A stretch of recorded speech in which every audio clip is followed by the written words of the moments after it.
कितना भी पकड़ लो फिसलता जरूर है। ये वक्त है साहब, बदलता जरूर है।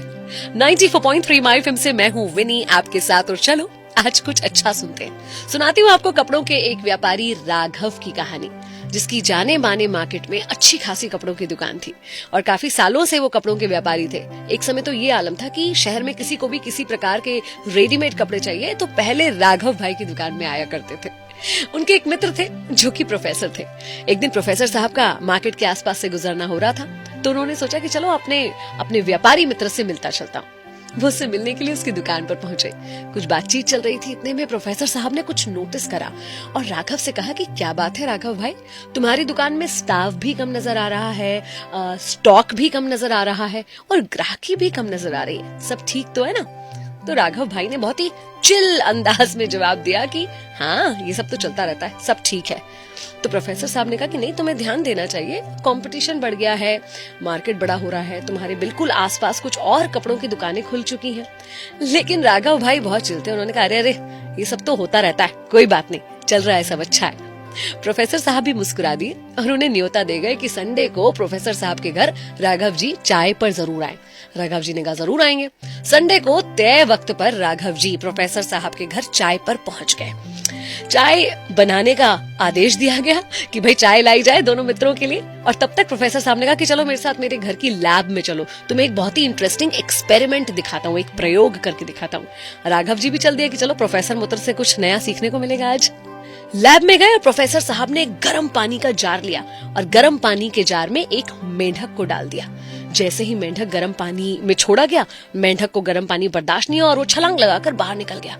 प्रोफेसर साहब ने कहा देखो, गर्म पानी में खुद को एडजस्ट नहीं कर पाया और इसने फटाफट बाहर निकलकर अपनी जान बचा ली। राघव ने कहा बढ़िया बात है। उन्होंने कहा अब तुम एक और एक्सपेरिमेंट देखो। इस बार प्रोफेसर साहब ने जार में सादा पानी लिया, नॉर्मल, जो गर्म नहीं था, नॉर्मल रूम टेम्परेचर का पानी लिया और उसमें मेंढक को डाल दिया। अब मेंढक बहुत कंफर्टेबल था उस तरह के पानी में, जो ना ज्यादा गर्म था ना बहुत ठंडा था, नॉर्मल सा पानी था और मेंढक उसमें कंफर्टेबल था। प्रोफेसर साहब ने उस जार को आंच पर रख दिया। आंच पर रख दिया तो पानी धीरे धीरे गर्म होने लगा। पानी का टेम्परेचर धीरे धीरे बढ़ रहा था और बढ़ते हुए पानी के टेम्परेचर के साथ मेंढक खुद को एडजस्ट कर रहा था। टेम्परेचर और बढ़ता गया, मेंढक खुद को एडजस्ट करता गया। बढ़ते बढ़ते बढ़ते टेम्परेचर बहुत बढ़ गया और अंत में मेंढक मर गया। मेंढक की जान चली गई। राघव को बहुत अजीब लगा। उसने अपने प्रोफेसर मित्र से कहा कि ये कैसा एक्सपेरिमेंट है, तुमने तो एक मेंढक की जान ले ली। प्रोफेसर साहब मुस्कुराए और बोले कि मेंढक की जान मैंने नहीं ली, मेंढक की जान उसने खुद ली है।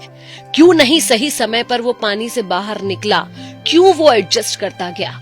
एडजस्ट करते हुए उसने अपनी सारी एनर्जी, सारी ताकत सिर्फ एडजस्टमेंट में लगा दी, अपनी बॉडी को पानी के बदलते टेम्परेचर के अनुसार ढालने में लगा दी कि जब कूद के बाहर निकलने का मौका आया तो उसमें इतनी ताकत या इतनी एनर्जी नहीं थी कि वो बाहर निकल पाता।